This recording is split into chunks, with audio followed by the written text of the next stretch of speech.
नमस्कार दोस्तों, target with PS Parihar channel में आपका स्वागत है। सुबह की इस वीडियो में ऐसी सूचनाएं होती हैं जो विभिन्न समाचार पत्रों पर छाई हुई होती हैं और विद्यार्थियों के लिए आवश्यक होती हैं। तो आइए शुरू करते हैं और देख लेते हैं कि आज के समाचार पत्रों में ऐसी कौन-कौन सी सूचनाएं हैं। तो वीडियो जल्दी से लाइक कर दें, शेयर कर दें। जिन छात्रों ने चैनल को अभी भी सब्सक्राइब ना किया हो जल्दी से सब्सक्राइब कर लें ताकि आप लोगों को भी इसी तरीके की ऑथेंटिक अपडेट सबसे पहले मिलती रहे। आगे बढ़ने से पहले एक और सूचना है, अगर आप लोग उत्तर प्रदेश लोक सेवा आयोग की परीक्षा पीसीएस की तैयारी कर रहे हैं तो हिंदी और मीडियम में यहाँ पर आप लोग देख सकते हैं किरण प्रकाशन की जो पुस्तकें हैं वो मार्केट में उपलब्ध है। काफ़ी पुराना ब्रांड है और इसकी बहुत अच्छी पुस्तकें हैं, तो आप लोग ले सकते हैं। चाहे वो समान अध्ययन का सॉल्व पेपर हो, चाहे वो सीसेट का सॉल्व पेपर हो, यहाँ पर 30 साल का जो सॉल्व पेपर है इस पुस्तक में दिया हुआ है। और इसी तरीके से यहाँ पर आप लोग देख सकते हैं टेस्ट सीरीज भी जो उत्तर प्रदेश के लोक सेवा आयोग की जो परीक्षा होती है पीसीएस, उसी पर आधारित, उसी के पैटर्न पर आधारित यहाँ पर टेस्ट सीरीज भी है। अगर आप लोग लेना चाहें तो टेस्ट सीरीज भी ले सकते हैं। समान अध्ययन का अगर सॉल्व पेपर लेना चाहे तो ये भी ले सकते हैं, और चाहे तो दोनों ले सकते हैं, हिंदी और इंग्लिश मीडियम में।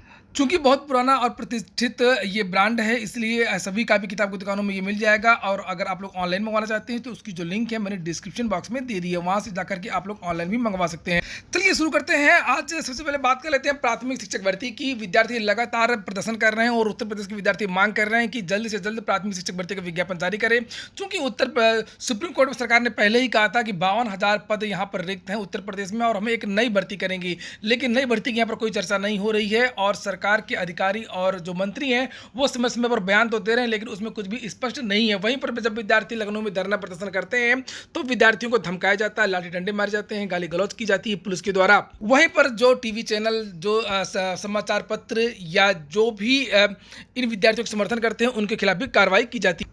प्राथमिक शिक्षक भर्ती की मांग उठाने वाले भारत समाचार जो टीवी चैनल है वहां पर इनकम टैक्स ने कल छापा मारा था। तो इस तरीके से जो आंदोलनकारी हैं उनको दबाने की कोशिश की जा रही है। फिलहाल आज एक बहुत बड़ा ट्विटर अभियान है, विद्यार्थी सोशल मीडिया पर अपना अभियान लगातार छेड़े हुए हैं और आज ज़्यादा से ज़्यादा विद्यार्थियों को ट्वीट करना है। यहाँ पर आप लोग देख सकते हैं लिखा हुआ है, आज का हैशटैग है धमकी नहीं यूपीपीआरटी दो हैश। ये हैश आपको लगाना है और धमकी नहीं यूपीपीआरटी दो। तो आप लोग जो है इसको आज सुबह 11 बजे से ज़्यादा से ज़्यादा प्रत्येक विद्यार्थी को ट्वीट करना है। चूँ ऐसा लगता है कि प्राथमिक शिक्षक भर्ती की सरकार केवल घोषणा करने के मूड में है, चुनाव के समय, और भर्ती निकालने के मूड में नहीं है। अगली जो सूचना है वो है माध्यमिक शिक्षा सेवा चयन बोर्ड टीजीटी और पीजीटी की। टीजीटी पीजीटी की आज काफ़ी सारी सूचनाएं लिखा हुआ है। एडेड माध्यमिक स्कूलों को मिले 1099 शिक्षा का कल जो है परिणाम जारी हुआ। 1004 पदों पर पुरुष शाखा का और यहाँ पर लिखा महिला शाखा के 95 पदों पर चयन हुआ है। लिखा सूबे के सहायता प्राप्त एडेड माध्यमिक विद्यालयों को 1099 शिक्षक मिल गए हैं। उत्तर प्रदेश माध्यमिक शिक्षा सेवा चयन बोर्ड ने गुरुवार को टीजीटी सामाजिक विज्ञान विषय का अंतिम रिजल्ट जारी कर दिया और इस विषय के 1099 पदों के लिए पैनल के साथ मेरिट सूची व कट ऑफ भी जारी किया गया है। इसमें पुरुष शाखा के 1004 पदों एवं महिला शाखा के 95 पदों पर अंतिम चयन हुआ है। आयोग के उप सचिव की ओर से जारी सूचना के अनुसार आरक्षित श्रेणी के ऐसे अभ्यर्थी जो मेरिट के आधार पर सामान्य श्रेणी में चयनित हैं उन्हें सामान्य श्रेणी की संस्था अधिमानता का ऑनलाइन विकल्प भरना होगा। ऐसे अभ्यर्थी चयन बोर्ड की वेबसाइट पर 22 से लेकर के 29 जुलाई के बीच विकल्प भर सकते हैं। घोषित पैनल के कॉलम में सिलेक्शन एएस में जिनके आगे अनारक्षित आरक्षण श्रेणी अंकित नहीं है उनके नाम रिक्तियों की संख्या से अधिक के अंतर्गत प्रदर्शित है। इस श्रेणी के अभ्यर्थियों का संस्था आवंटन बोर्ड की ओर से नहीं किया जाना है। घोषित पैनल के कॉलम में सिलेक्शन एस में जिनके आगे जनरल या आरक्षित श्रेणी अंकित है ऐसे में अभ्यर्थियों का संस्था आवंटन बाद में किया जाएगा। वहीं पर इसके लिए कल विद्यार्थियों ने धरना प्रदर्शन भी किया था, उसके बारे में भी यहाँ सूचना है। लिखा प्रतियोगी छात्र मोर्चा ने अपनी मांगों को लेकर के गुरुवार को माध्यमिक शिक्षा सेवा चयन बोर्ड का घेराव किया। इस दौरान उप सचिव को सौंपे ज्ञापन में कहा गया कि टीजीटी कला 2016 प्रवक्ता कला 2016 का परिणाम एवं हिंदी प्रवक्ता का पैनल घोषित किया जाए।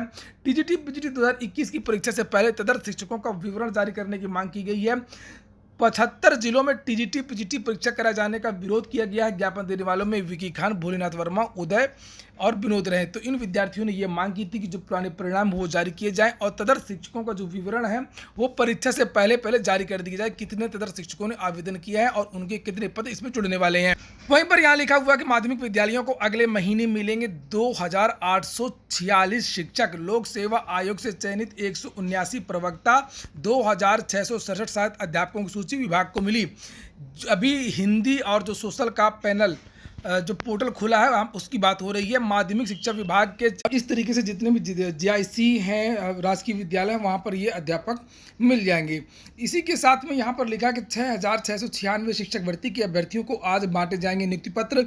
बेसिक शिक्षा परिषद में 69,000 सहायक अध्यापक भर्ती में रिक्त रहे 6696 पदों पर प्रतीक्षा सूची से चयनित अभ्यर्थियों को 23 जुलाई को नियुक्ति पत्र वितरित किए जाएंगे। लोक भवन में दोपहर 12 बजे होने वाले कार्यक्रम में मुख्यमंत्री योगी आदित्यनाथ और बेसिक शिक्षा राज्य मंत्री डॉक्टर सतीश द्विवेदी 250 अभ्यर्थियों को नियुक्ति पत्र वितरित करेंगे। शेष अभ्यर्थियों को उनके संबंधित जिले में स्थानीय मंत्री और सांसद विधायक नियुक्ति पत्र वितरित करेंगे। वहीं पर ये जो भर्ती हुई थी 69,000, इसके शेष पद हैं 6696 और इसके बाद में भी जानकारी मिल रही है कि लगभग 600 पद रिक्त हैं, उस पर भी काउंसलिंग की मांग हो रही है। वहीं पर UP की अगर बात करें तो आज बहुत सारे विद्यार्थी पिकअप भवन पहुंच रहे हैं लखनऊ और ये मांग कर रहे हैं कि लोअर का जो रिजल्ट है वो घोषित किया जाए। 2016 लोअर का परिणाम की ये विद्यार्थी मांग कर रहे हैं। काफ़ी दिनों से बहुत पुरानी इनकी भर्ती है, इसलिए लखनऊ और आसपास के जो विद्यार्थी हैं वो यहाँ पर आज पहुँच जाए 11 बजे और यहाँ पर ये टाइमिंग लिखी हुई है 10 बजे। 10 बजे सभी विद्यार्थियों को यहाँ पर ज़्यादा से ज़्यादा विद्यार्थियों को पहुँचना। अगली सूचना है कि 2020 में सिविल सेवा की परीक्षा में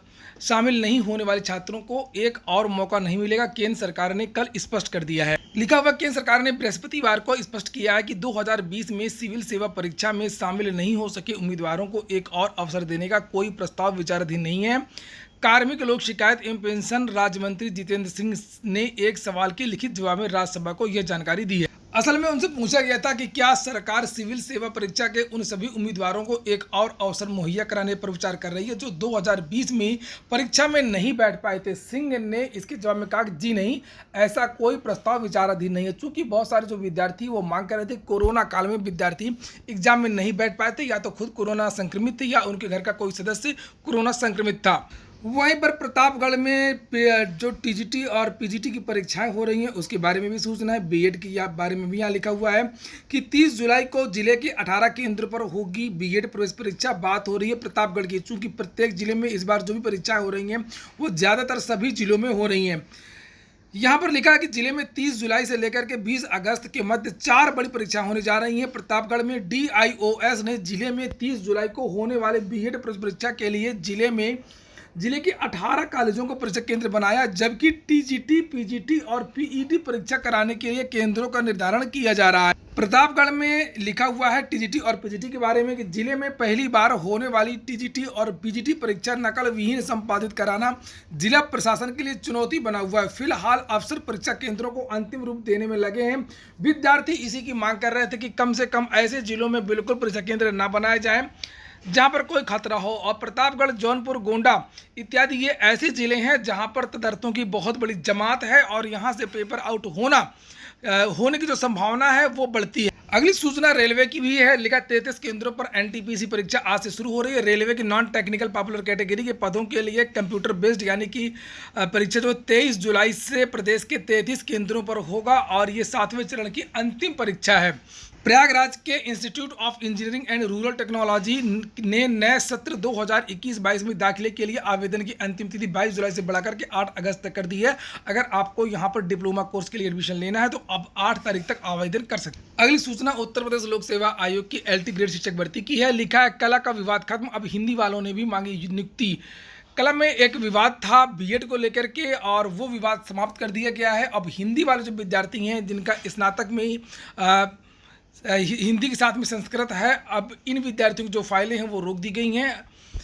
अब ये विद्यार्थी भी चाहते हैं कि इनको भी नियुक्ति प्रदान की जाए। लिखा है LT ग्रेड शिक्षक भर्ती के तहत कला विषय में अर्हता का विवाद दूर होने के बाद हिंदी विषय के चयनित अभ्यर्थियों ने नियुक्ति की मांग को लेकर के बृहस्पतिवार को उत्तर प्रदेश लोक सेवा आयोग में धरना प्रदर्शन किया। अभ्यर्थी यहाँ कई दिनों से क्रमिक अनशन कर रहे हैं। बृहस्पतिवार को यहाँ बड़ी संख्या में अभ्यर्थी इकट्ठा हो गए हैं। ऐसे में यहाँ पुलिस फोर्स तैनात कर दी गई है। इसके बाद अभ्यर्थियों की तरफ से 2 प्रतिनिधियों को आयोग में बात करने के लिए भेजा गया। संबंधित अनुभाग में वार्ता के बाद प्रतिनिधियों को आश्वासन मिला कि 8 से 10 दिनों में निर्णय हो जाएगा। इसके बाद में अभ्यर्थियों को उम्मीद की किरण दिखाई दी। कला विषय के चयनित अभ्यर्थियों को अर्हता विवाद दूर करने के बाद में अब हिंदी विषय की जो अभ्यर्थी है वो मांग कर रहे हैं। फिलहाल इन अभ्यर्थियों को आश्वासन दिया गया है कि 8 से 10 दिनों में इनका जो मामला है उस पर निर्णय लिया जाए। SSC GD की जो 25,000 पदों पर भर्ती आई है उसमें विद्यार्थियों को एक सहूलियत दी गई है कि यहाँ पर लिखा है कांस्टेबल GD भर्ती का आवेदन उमंग ऐप से भी आप लोग कर सकते हैं। कर्मचारी चयन आयोग केंद्रीय सुरक्षा बलों के लिए कांस्टेबल GD भर्ती 2021 के अभ्यर्थियों को सुविधा के लिए ऑफिशियल वेबसाइट के अतिरिक्त उमंग ऐप पर भी आवेदन करने की सुविधा प्रदान की है। अगली सूचना है PCS 2018 की लोक सेवा आयोग की। अभी सुप्रीम कोर्ट से भी इन विद्यार्थियों उत्तर प्रदेश लोक सेवा आयोग को राहत नहीं मिली है, विद्यार्थियों की जीत हुई है। प्रधानाचार्य की जो भर्ती हुई थी पीसीएस 2018 में, उसमें जिनके पास योग्यता नहीं थी, जिनके पास अनुभव नहीं था, उन विद्यार्थियों को भी नियुक्ति प्रदान कर दी गई थी। इसी के विरोध में विद्यार्थी हाई कोर्ट चले गए। बाद में मामला सुप्रीम कोर्ट गया, वहाँ से भी लोक सेवा आयोग से कहा गया कि ऐसे अभ्यर्थियों को बाहर किया जाए और नई सूची तैयार की जाए। लेकिन लोक सेवा आयोग ने अभी तक संशोधित सूची जारी नहीं की है और इन विद्यार्थियों की जो है वो काउंसलिंग करा रहा और नियुक्ति प्रदान कर रहा है। लिखा है, प्रतियोगी उत्तर प्रदेश लोक सेवा आयोग की पीसीएस 2018 के तहत निकली जीआईसी प्रधानाचार्य पदों पर भर्ती के परिणाम के संशोधन के इंतजार कर रहे हैं। इस बीच चयनितों को नियुक्ति देने की प्रक्रिया भी शुरू हो गई है। इससे भर्ती के खिलाफ हाईकोर्ट व सुप्रीम कोर्ट में याचिका दाखिल करने वाले प्रतियोगियों में नाराजगी व्याप्त हो गई है। अलग अलग 988 पदों में राजकीय इंटर कॉलेज प्रधानाचार्य के 83 पद शामिल। पदों के सापेक्ष 976 अभ्यर्थी सफल घोषित हुए हैं। भर्ती के विज्ञापन में प्रधानाचार्य पद के अभ्यर्थियों को संयुक्त निदेशक शिक्षा से अनुभव प्रमाण पत्र लाना अनिवार्य था, लेकिन 33 चयनितों ने अनुभव प्रमाण पत्र नहीं दिया। इनका चयन सशर्त किया गया था और इसी आधार पर अभ्यर्थियों ने इलाहाबाद हाईकोर्ट में याचिका दाखिल की थी। तो यहाँ पर ये पूरी कहानी लिखी हुई है जो मैंने आपको बताई थी। इस तरीके से पूरा घटनाक्रम हुआ, लेकिन अभी भी लोक सेवा आयोग ने संशोधित सूची जारी नहीं की। इसी के बारे में यहाँ पर भ्रष्टाचार मुक्ति मोर्चा के अध्यक्ष कौशल सिंह का कहना है कि प्रधानाचार्य भर्ती का परिणाम संशोधित न करके आयोग कोर्ट का अपमान कर रहा है। शीघ्र परिणाम घोषित न हुआ तो सड़क पर आंदोलन शुरू कर दिया जाए। अंतिम सूचना है, सब इंस्पेक्टर के विभिन्न पदों पर भर्ती निकली हुई है। एसएसबी में यहाँ पर लिखा है कि पायनियर स्टाफ नर्स, महिला कम्युनिकेशन ड्राफ्ट्समैन और सब इंस्पेक्टर, इन पदों पर भर्ती निकली हुई है। पदों की संख्या 116 है। अधिकतम जो आयु है 30 साल है। आवेदन शुल्क 200 रुपये का है। नेट बैंकिंग से आवेदन हो जाएगा। इस वेबसाइट से आप लोग आवेदन भी कर सकते हैं, ssb.nic.in। और यहाँ पर अलग अलग पद के लिए अलग अलग यहाँ पर योग्यता मांगी गई है। किसी में इंजीनियरिंग की योग्यता मांगी गई है, कभी यहाँ पर लिखा हुआ है कि नेशनल ट्रेड्स का सर्टिफिकेट होना चाहिए, 10वीं पास होना चाहिए, और वो भी फिजिक्स के साथ में, मैथ केमिस्ट्री के साथ में, और स्नातक मांगा गया है, कहीं पर आईटी मांगा गया है। तो अलग अलग जो योग्यता है मांगी गई है, चूँकि इसमें अलग अलग पद भी हैं। लास्ट डेट याद रखिएगा, 8 अगस्त के पहले आप लोगों को आवेदन करना है और ये इसकी वेबसाइट है। तो ठीक है दोस्तों, ये हो गया आज का वीडियो। अगर आपको अच्छा लगा, आपके काम का हो तो लाइक अवश्य करते। जिन छात्रों ने चैनल को सब्सक्राइब ना किया, सब्सक्राइब कर लें। पूरा वीडियो सुनने के लिए बहुत बहुत धन्यवाद।